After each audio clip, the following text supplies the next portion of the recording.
Elimu ni kitu kikubwa sana katika maisha yetu ya wanadamu, na sisi leo tumeona hapa, na wanafunzi mtambue kwamba kusoma sio kwamba itakufanya labda usome labda niende nikapate kazi au nikapate ajira.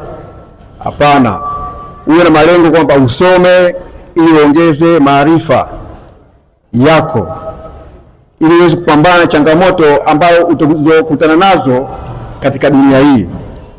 Ukiwa una elimu utakuwa uweze kupambana na changamoto nyingi. Mkaamua kuja kuungana na sisi katika shughuli hii muhimu ya kuangalia watoto wanavyoshindana katika uhifadhiji wa kitabu cha Allah Tabaraka wa Taala. Kwa hiyo mimi niseme kwamba nimefurahi mimi na wenzangu hapa kwa ujio wenu, na hata siku nyingine tukukaribisheni, basi mje msiache, sababu nyie ni sisi, sisi ni ninyi.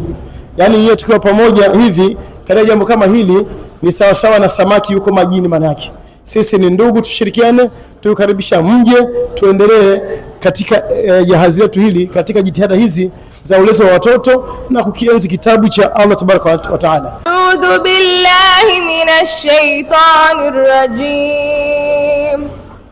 Bismillahir rahmanir rahim. Walillahi mulku samawati wal ardi yaghfiru khalaqtum ila maghanima lita'khudhuha daruna nattabi'kum yuriduna an yubaddilu kalam Allah.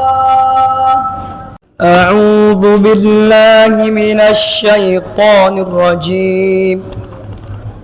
بسم الله الرحمن الرحيم. الذين يظاهرون منكم من نسائهم ما هن أمهاتهم au 70 za Kitanzania. Na mshindi wa kwanza amepata alama 98.75. Darasa lake ni form 4.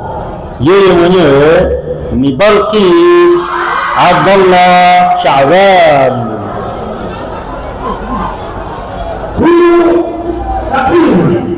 takwimu huyu amejishikia kiasi cha shilingi 80,000 za Kitanzania, jumlisha 100,000 ya mheshimiwa diwani, jumlisha.